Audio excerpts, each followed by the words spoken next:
శతచేతన మందారం శ్రీనివాసమహం భజే. గురుర్బ్రహ్మా విష్ణు గురుదేవో మహేశ్వర గురు సాక్షాత్ పరం బ్రహ్మ తస్మై శ్రీ గురవే నమః. సదాశివ సమారంభ శంకరాచార్య మధ్యమాం అస్మదాచార్య పర్యంతాం వందే గురు పరంపరా.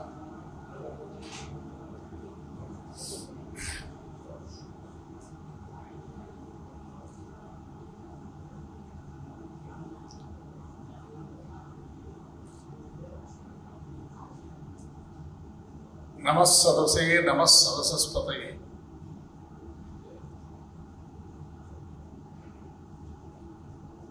సందర్భేస్మిన్ అధిమంచం విరాజమానాః అస్మాకం ప్రియ సుహృదః కేంద్రీయ సంస్కృత విశ్వవిద్యాలయస్య అత్యంత యశస్వినః కులపతయః ప్రాచ్య పాశ్చాత్య విజ్ఞాన పరంపరయోః సంగమస్థానభూతాः ఏ ఖలు ఇదమిదానీం ఉపోద్ఘాత భాషణేన అస్మాన్ అనుగృహీతవంతః. తేభ్యః వర్ఖేణి మహాభాగేభ్యః అహం అభినందనాని ప్రకటయామి. ఇదమిదానీం కార్యాంతరవశేన నిర్గతాః ఏ శ్రీ తిరుమల తిరుపతి దేవస్థానానాం శ్రీకార్య నిర్వహణాధికారిణః తత్ర భవంతః సంస్కృతాత్మానः ధర్మారెడ్డి మహాభాగాः అస్మాకం మధ్యే విజ్ఞానస్య మూర్తస్వరూపాయమానాः సత్యనారాయణ మహాభాగాः సంతి. ఏ ఖలు విజ్ఞాన సంబంధి సంస్థాయాः उत्कटकोटिकायाः विदेशिकपदे विराजमानाः सन्ति.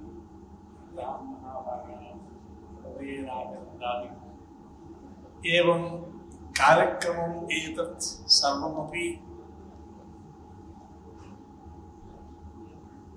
आलोच्य विभज्य परिष्कृत्य सञ्चालयन्तः सन्ति.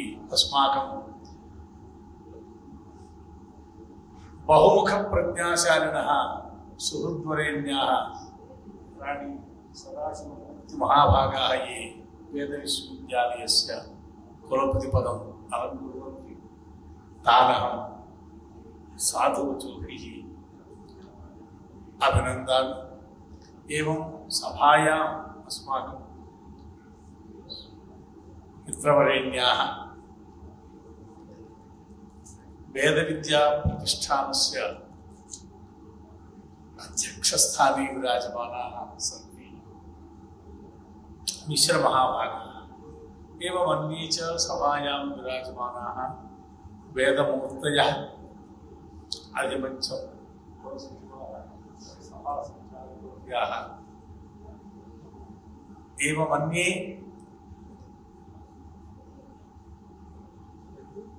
सज्जनाः. का भाषा आश्रयणीया इति मुष्टौ क्लेशम् अनुभवामि. आङ्ग्लं भवति. आङ्ग्लभाषा यद्यपि अत्र बहूनाम् अवगमगोचरा न भवेत् तथापि देशविदेशेषु गच्छति इति कृत्वा कतिचन सामान्यविचारान् आङ्ग्लभाषायां कथयितुं कश्चन सम्प्रदायः यद्यपि न साधीयान् सम्प्रदायः तथापि आरब्धो वर्तते. यथाशक्ति तत्रैव प्रकटयामि. I compliment all the scholars on the dais as well as in the audience with my profound regards for them. It is a very unique occasion to contemplate about the Veda Vijnana. See, there is a problem nowadays. Anything that is not tagged with the word Vijnana, people are not accepting. Rightly or wrongly, it's a different story. But it is the fact. As Dharmareddy said, Veda is the fact. Oh, He has got perfect understanding what Veda is. His statement is a very great statement. It is only the compendium of universal laws. Actually, it is the compendium of universal laws. That is the Veda. And really, Veda, I often say it, and at the cost of repetition, I want to repeat once again. Veda, the words of the sound of the Veda or the letters of the Veda are the letters first ever uttered by human kind, humanity, not by Indians, not by Chittoor district, not by Tirumala Tirupati Devasthanams and India and Australia, America and Russia. Humanity, the first utterance of humanity is the Veda, because there is no other utterance available to us prior to the Vedas. Such is the Vedic distinction. And another great distinction is, in the entire world, there is no other incidents where for several thousands of years a text has been kept intact without even a single change taking place into it. Until today it is surviving. This is also another unparalleled in the history of the humankind. In the history of humanity, it is an unparalleled fact that India has achieved. That's why even UNO has given us this rightly some kind of recognition. Coming to the point of Vedic understanding, since it is very old, language is very different, though well protected, still it's not that easy to, Veda Bhashyas are there, modern commentaries are there, modern annotations are there, everybody is doing research, everybody is putting forth a kind of his own mind into the Vedic lines and explaining it to us. It's a fact. But despite all this great effort, I say Veda remains a great mystery till today, and it will remain a great mystery forever. Because Veda itself is a mystery. How come Anupurvi said the sentences are uttered or received? We have no explanation. It is a mystery. And it is a fact. Though mystery, it is a fact.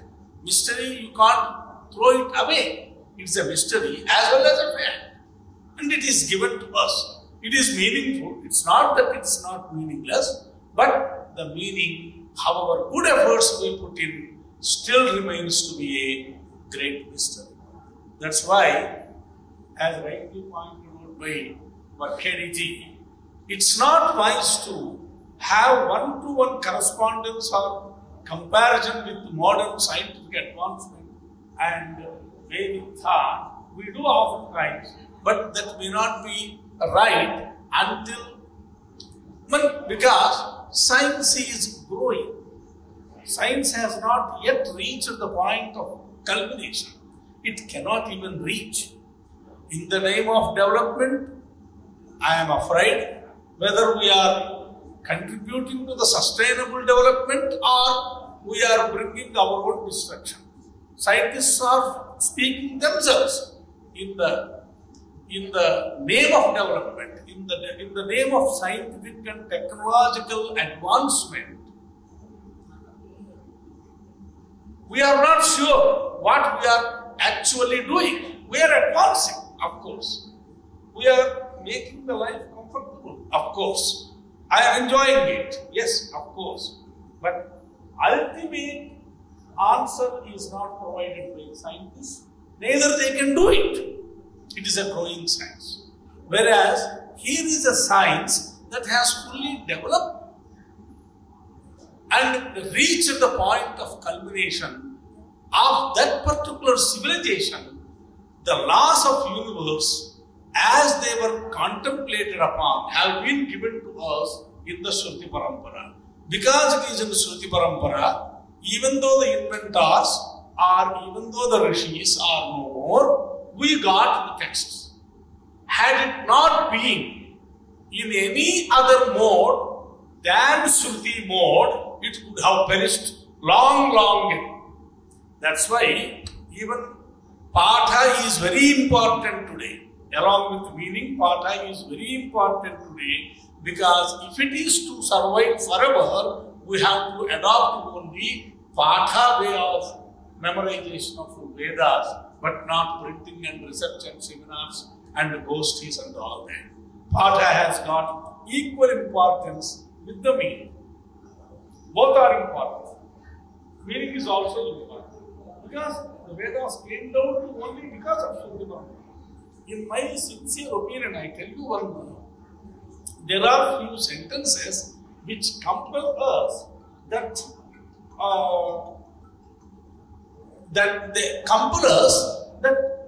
the Vedic rishis knew very much the even empirical sciences. I am not talking about humanities. See, philosophy, humanities, social sciences and all that are based on proper logic, and if somebody has got a proper base for his logical thinking and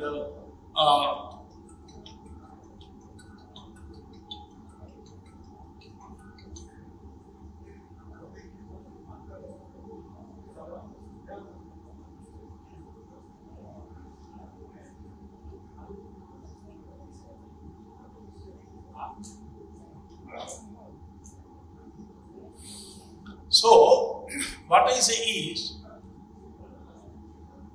it is of course Karyakarana Bhava and all that today in such an occasion, inauguration and valedictory, we can't go into any particular events with simple issue or small issues in detail. It's not meant for that. The occasion is not meant for that. At one time, by great good fortune of me, I was sitting as president of a conference in which more than 50-60 countries have represented, and it is in Delhi. And the Prime Minister was sitting by my side as our chief guest, and also Honorable HRD Minister. I have been given 3 minutes time to welcome. Within 3 minutes, I have to say something. Then 1 minute has gone to introduce the conference. 1 minute has gone to say a few words about the Prime Minister and the Honorable Prime Minister and the Honorable HRD Minister. Then I got only 1 minute to say. I said only one thing. For the last 200, Newton or somebody is the father of the new modern science and technology. Okay, for last 300 or 200 or 300 years, science and technology is developing in leaps and bounds. I said only this statement. Several doctrines, several theories, several inventions have been made, but I want to remind this gathering whether any fact that has been told in the Veda or Veda-based Shastra is negated by them. If it is so, tell me that. If any one single fact or any one single theory propounded in the Vedic sciences and also Vedas is negated by you so far, is in conflict with you, and you have proved it. No, it's very difficult to say, because it is also eternal science. They contemplate on eternal science. Secondly, my teacher in Veda Pathshala, Brahmashri Mullandram Ramanatha Ganapati Swami Varu, he was also vice principal of Oriental College here. He wrote a small article in Arsha Vijnana Sarvasvam, published by TPD, and in that he quoted one mantra from Krishna Yajurveda, that is, Yamva Agnif Panchestaka. The Rishi says, this earth is Agni. And we never get any heart feeling, and we travel upon the earth by barefoot also, how can you say Agni? You see, it is a contradictory statement like, it is beyond our experience. We never experience Agni. Yamva, Yam means Prithvi. Prithvi is Agni. Sarvava Yam Vayebhyo Naktan Drushe Dipyati. Those birds which have got the ability of night vision, for those birds, this earth gets experienced as the burning globe of fire during nights, only during nights. No twisting of the mantra. Sarvava iyam prithvi vayobhyaha for birds, naktan drishe for those who are capable of observing in the night, deepyate. It gets experienced as a burning globe.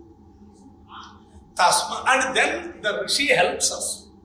Rishi helps us through a common experience. See the beauty of Veda.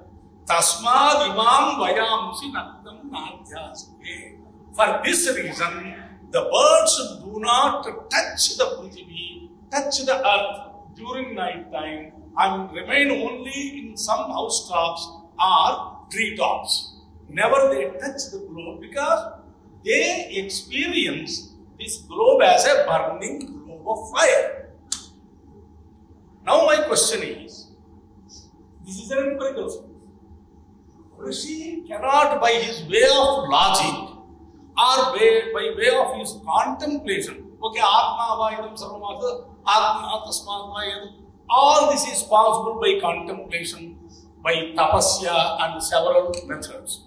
But here the problem is experiencing the earth as burning ball of fire cannot be experienced by a human. Human lens is different and bird lens is different in the eye. Then how come Rishi could be able to mention? Did he do Parakaya Pravesa into bird and came out and told? Okay, you can believe like that. There is nothing wrong. Alaukika Drishti capabilities, of course, that is one answer. Because of their tapasya, because of their Rishihood, Rishir Darshana, they perceive, they visualize the visual, the things that are visible or non-visible also. They visualize because of their capability of visualizing, Rishir Darshanas. But apart from that, if you ask me as a common scientist, unless there could have been developed an empirical science to measure or to understand the rays and those particular physics people should say, how come this statement be explainable? Such statements are there in hundreds and thousands in our Vedas, which are not sometimes even understandable for us. They are perplexing to us. Even now, to make this validation of this statement, a small group of physicists and other scientists should sit along with Vedic scholars and experiment it in the labs and find out whether it is right or not. So, a question of validation. See, we say several things in the Vedas, but the problem with Sanskritists cannot validate it. Vedic scholars cannot validate it. Validation is possible only by the group of people where different scientists, and it is a combination of scientists, and there must be some small groups. There is no big. For going into depth of the Vedic knowledge and Vedic sciences, the conferences, seminars do not help anymore. My sincere, sorry for saying that, my sincere understanding is that because it's not the job of 10-15 minutes.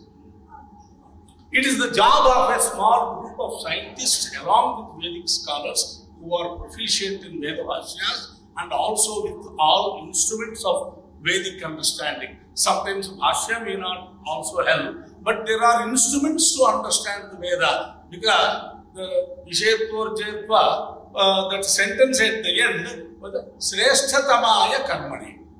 What does it mean? It can mean anything. Any action can be Sreshtatama according to the perception of the doer. Sleeping is the Sreshtatamam karma for me. Roaming is Sreshtatamam karma for anybody. Veda says only Sreshtatamaya karmani. Now how Bhashyakara can explain it? How a modern interpreter can write it? For everybody, Sreshtatama karma differs. For somebody, it is business. For somebody, it is tourism. It is for somebody else, it is an invention and experimentation and inventing. What is the Sreshtatama? Because we have got our own tools. In such cases of Vedic statements, we have tools, which tools we are ignoring, and Western scholars are telling by saying that they are later and they are not pramana. Western scholars do not depend upon Brahmana granthas to understand the Vedic sentences. This is utterly wrong, and we are applauding them. And book after book is being written, and we are keeping it in the libraries, and also in universities we are teaching them. For what purpose? When I have the instruments, Brahmana granthas are the explanatory notes to a large extent to the Samhitas. And Brahmana says, Yajnam vai sreshtatamam karma.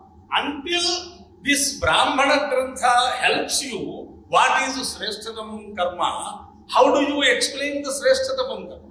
These are all, I quoted only a very small, obvious example, but there are so many examples which are mind-boggling, which do not give Tattva Paschan Madharsavacham and Chattvar Sringa.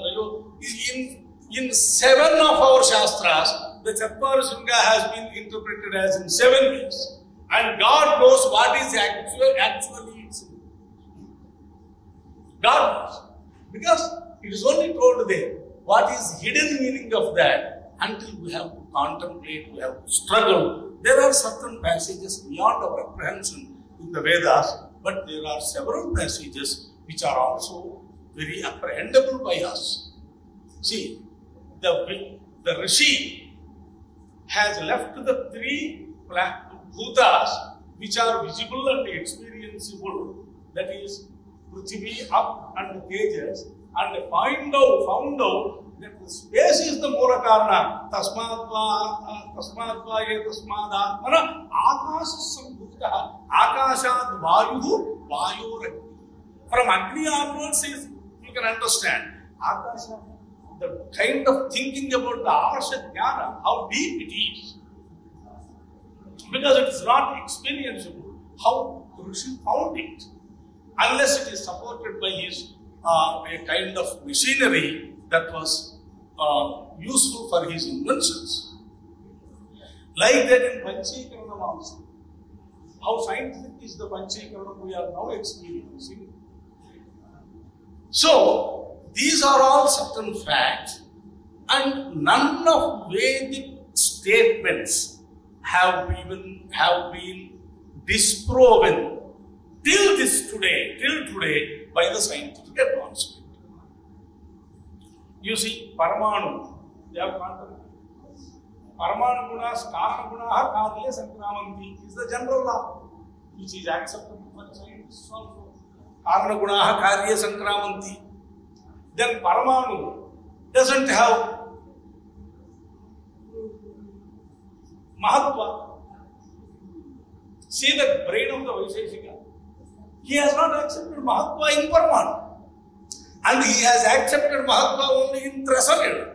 That is, 6 Paramanus make 1 Trasarenu. And from Trasarenu onwards, Mahatva has been accepted by Vaisheshika. For a scientist, it is a kind of enlightenment. Without Guna in the Karna, Paramanu, Shankar Bhagavad has rightly noted Karna. And of course, Vaisheshika has been thoroughly involved in pieces only on that logical basis that without the Karana Guna, how come you Karya Gunas have come upon? So he is Vaisheshika is going against the eternally proven principle of Karana Gunas, Karya Sankrama. And that has been recently proven by a great experiment spending billions of dollars.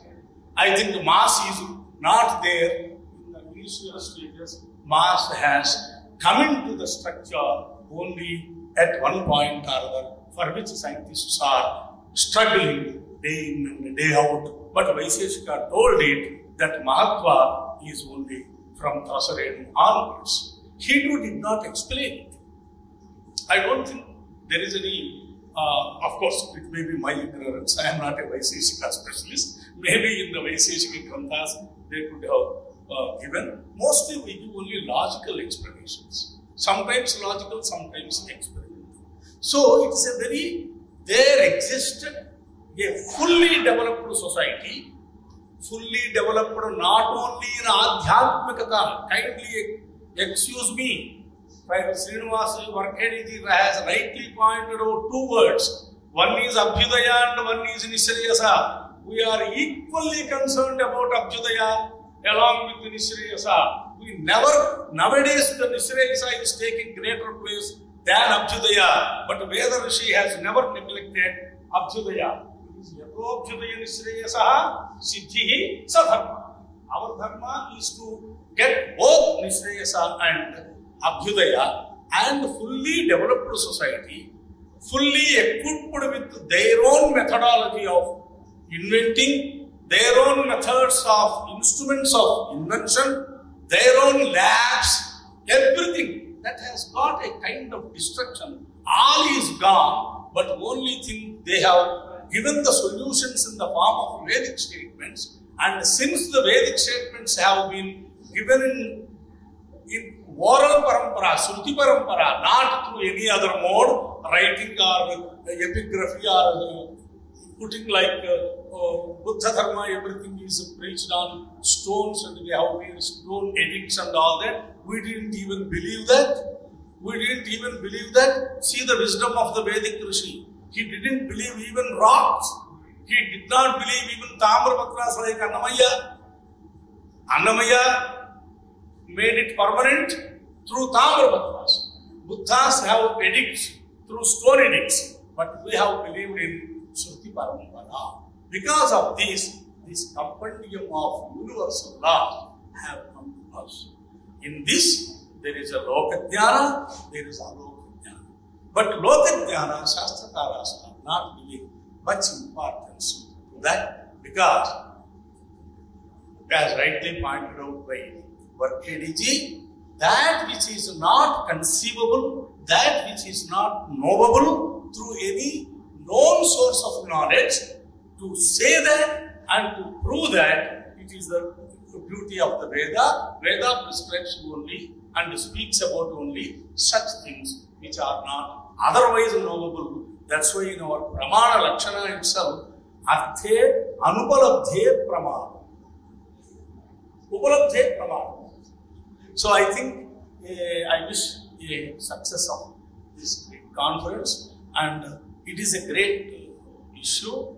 I advise only the Vedic University is the right place to initiate the kind of small, take obviously and easy and obvious facts of statements from the Veda. Don't go to problematic and we will stuck up there itself. And go for validation along with the scientists and take a patent for validation. Don't leave it. We have to start it. We have to start it from simple to the complicated one. Then one by one, small groups of validation, because we have got IITs, IISCs. India is the knowledge hub today. So we don't have, and today you need not be in one place. Everybody can join you in no time. Therefore, some kind of such validation activity should be undertaken by this university with the karuna and the daya of Lord Sri Venkateswara. I invoke the blessings and grace of Lord Sri Venkateswara on all of us assembled here to reach our goal through our efforts. Dhanyavad.